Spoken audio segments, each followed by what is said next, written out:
There is a movie that some may have seen the teaser trailer for already. It's coming out at the end of the year. It's the new David Fincher movie, The Girl with the Dragon Tattoo. Now, many are probably aware that this is a remake, and with Fincher's film coming out around Christmas, and having now seen the teaser trailer, I thought it might be as good a time as any to make my next review, The Girl with the Dragon Tattoo. Most remakes, as good as they may be, technically are ultimately either just rehashes of an original and leave you wondering what was the point, or completely trample over it. There have been a couple of exceptions, of course, but generally speaking, that's my attitude. I would also add at this point that David Fincher is one of my favourite directors.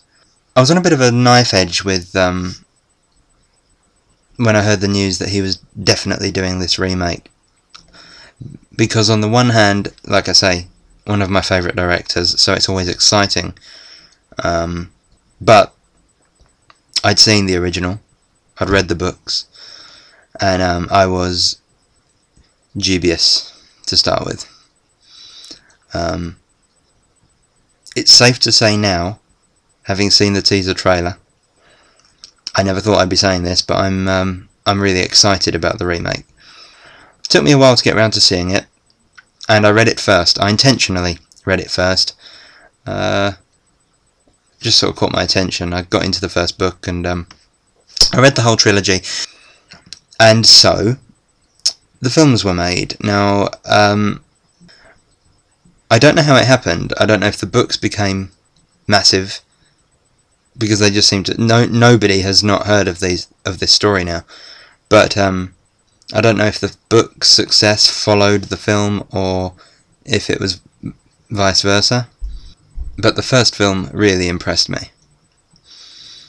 The story is one that, sitting here now trying to actually tell you a synopsis, is actually kind of tough, surprisingly. Lisbeth Salander is the girl with the dragon tattoo.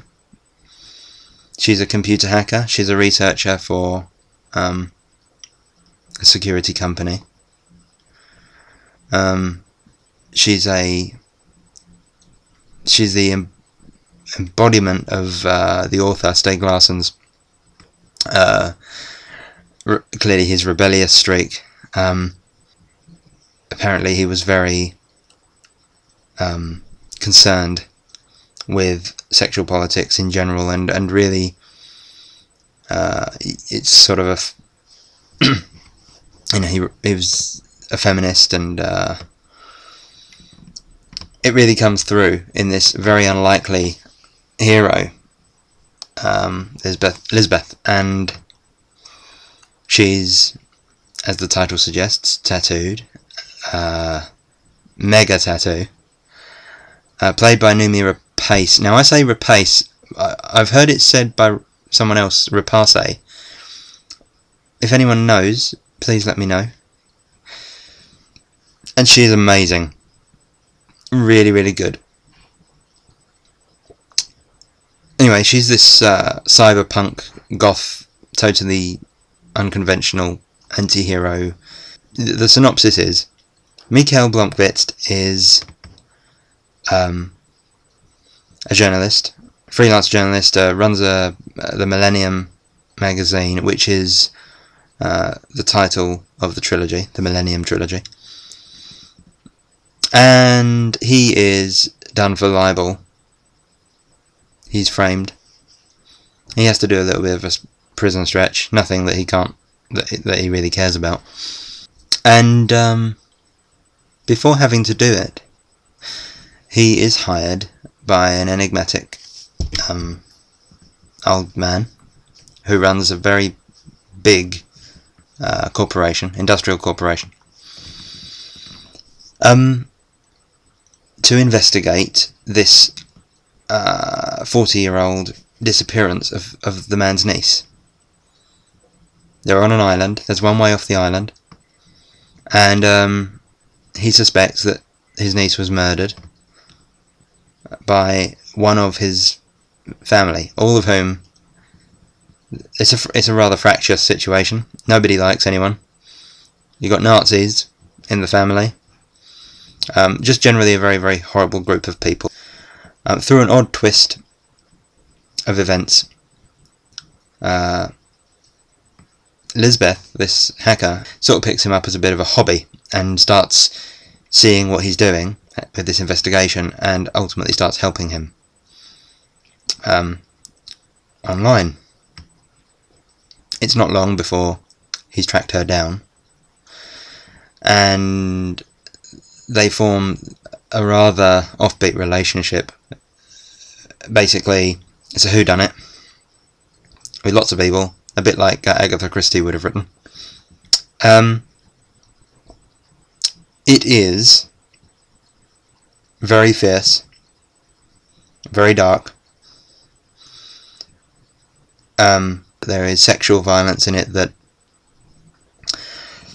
apparently is very tough. Now, I watched it. There seems to have been a comment that when it came out that it went too far in its in a scene of retribution, and that people didn't like it. Now, I didn't get that. I watched it, and like some other people I know, I was actually I found it really well done.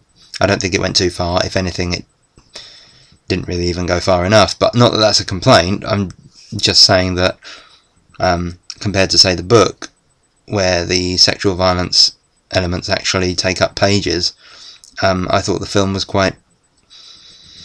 Yes, it was brutal, but it was nothing compared to what it could have been. But, you know, it's an 18 for a reason. Beyond that, it's a really good thriller.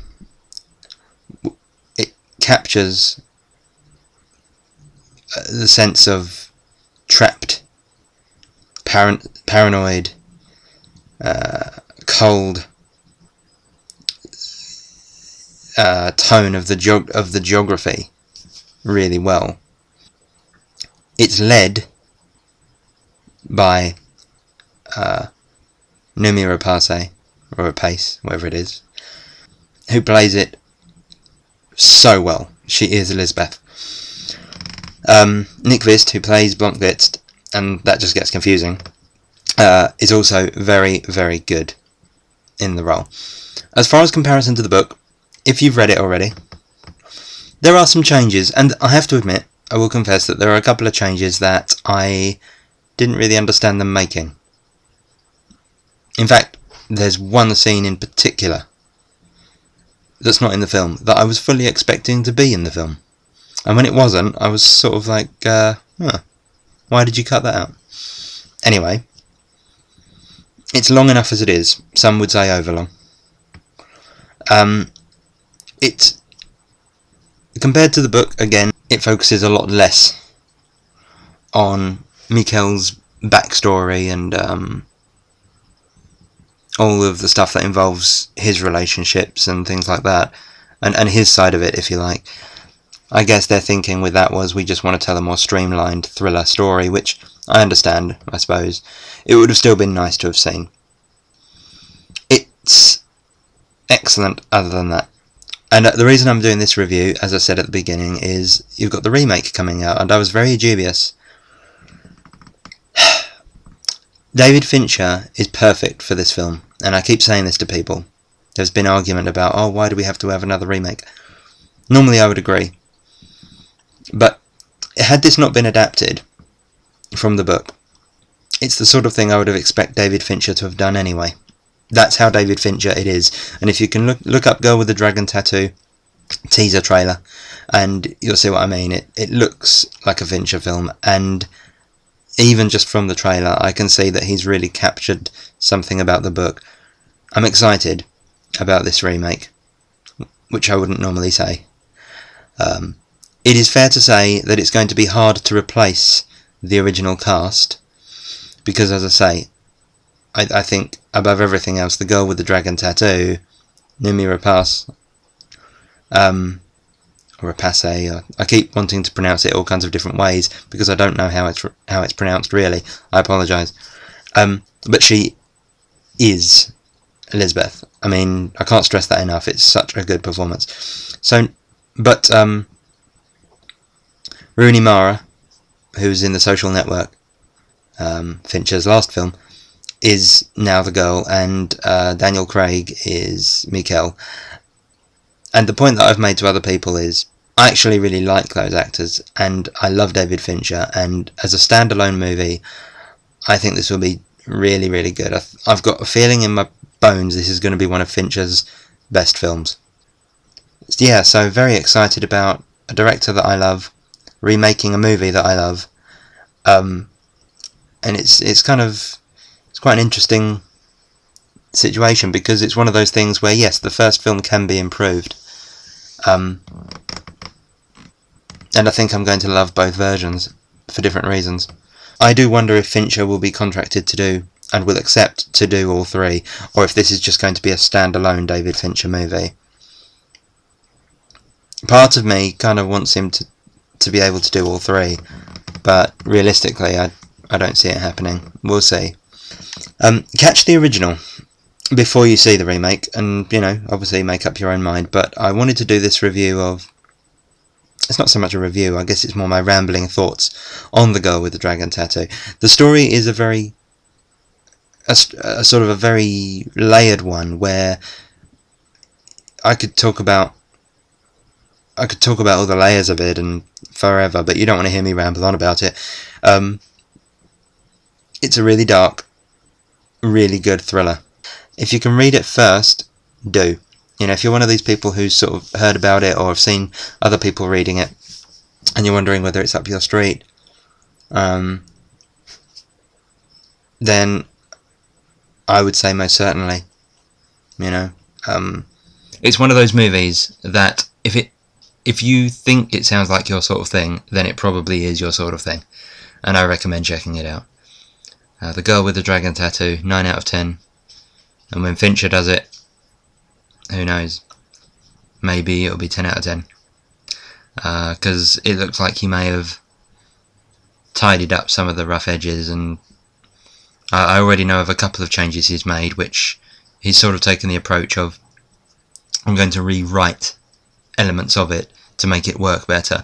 And although little alarm bells immediately go off, you have to bear in mind that he did the same thing for Fight Club, and look what happened there. So we'll see what happens. They're my thoughts. I don't think anyone should be hating this remake before it's out and before we've seen it for ourselves. Could be quite interesting, and it would be really cool if he went on to do the other two, and I had the same trilogy twice in my collection. So there you go. Recommend it. See you later.